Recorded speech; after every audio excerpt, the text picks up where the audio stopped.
welcome back to my channel. Today I'm going to be talking about how I managed to read, write, and do YouTube while having a baby. It's not easy. So, the advice that I'm going to share in this video is mostly going to be just common sense, but sometimes we all need a little bit of common sense told to us because sometimes common sense is not so common, unfortunately.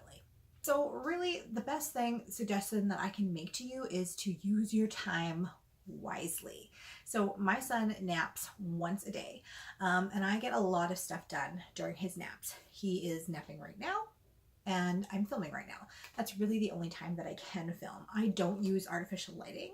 I use all natural light, so I have to film during the day, and I can only do that when he's not around, because if he was around, he'd be clawing all over me.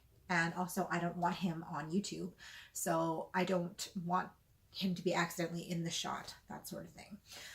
So you definitely have to kind of be organized and figure out when you're going to do certain things. So like I said, I typically will film when he is napping, and then I will also get a big chunk of my writing done during that time as well. I would ideally like to start getting up earlier than he does in the morning and get my writing done then. But it's not something that that I've been able to do very easily. I struggle with insomnia, so sometimes it's very difficult for me to wake up extra early in the morning when I haven't had a great sleep the night before. So usually I will end up sleeping as long as I can in the morning. So, but then that's when you make sure that you're getting as much stuff as you can done when he's napping. Another really great thing that I have an option of is I have my son enrolled in daycare one morning a week. I am a stay-at-home mom, but I kind of want him to get some socialization in. So I have him enrolled in daycare one morning a week, and I also get a lot of stuff done during that time as well. I can also do filming then, or writing, or reading, whatever. Next thing is to really plan out what you want to get done for the week. How many books you want to read, how much you want to write, what videos you want to film, when you're going to edit. I do a lot of my editing once he goes to bed.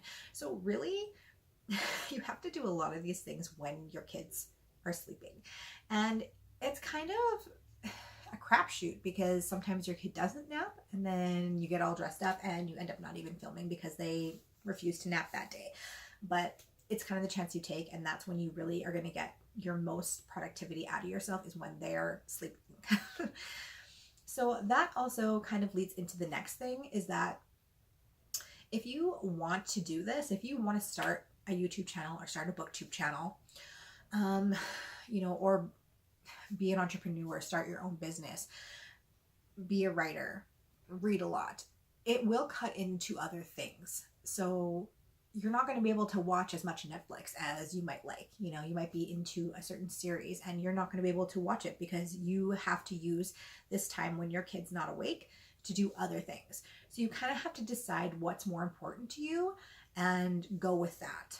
The next suggestion is to accept help.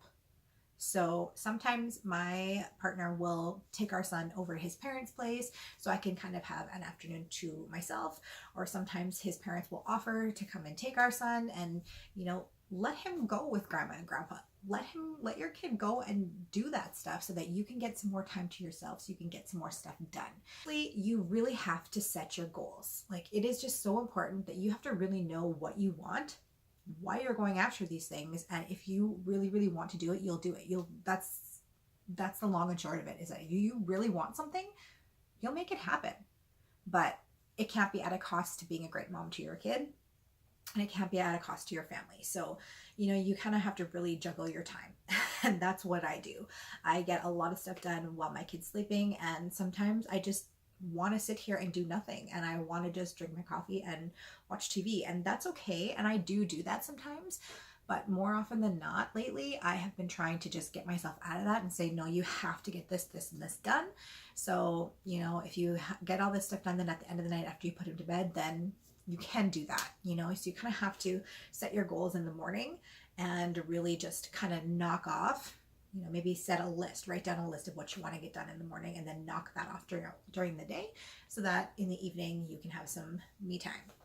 Well, you guys, that is basically how I managed to read, write, booktube, and be a stay-at-home mom. It's a lot of work. Like it's definitely a lot of work. And if I didn't love what I was doing, then I wouldn't still be doing it. So let me know in the comments down below if you have any suggestions on how to fit in your dreams with being a mom and, you know, working full time. I have the luxury of being a stay-at-home mom. So many other moms have to work full time, plus they have their kids, and plus they have these other dreams that they, you know, want to do as well. So it's even harder for them.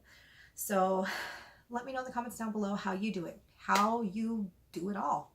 I want to know more tips. I hope you guys are having an awesome day, and I'll see you in my next video.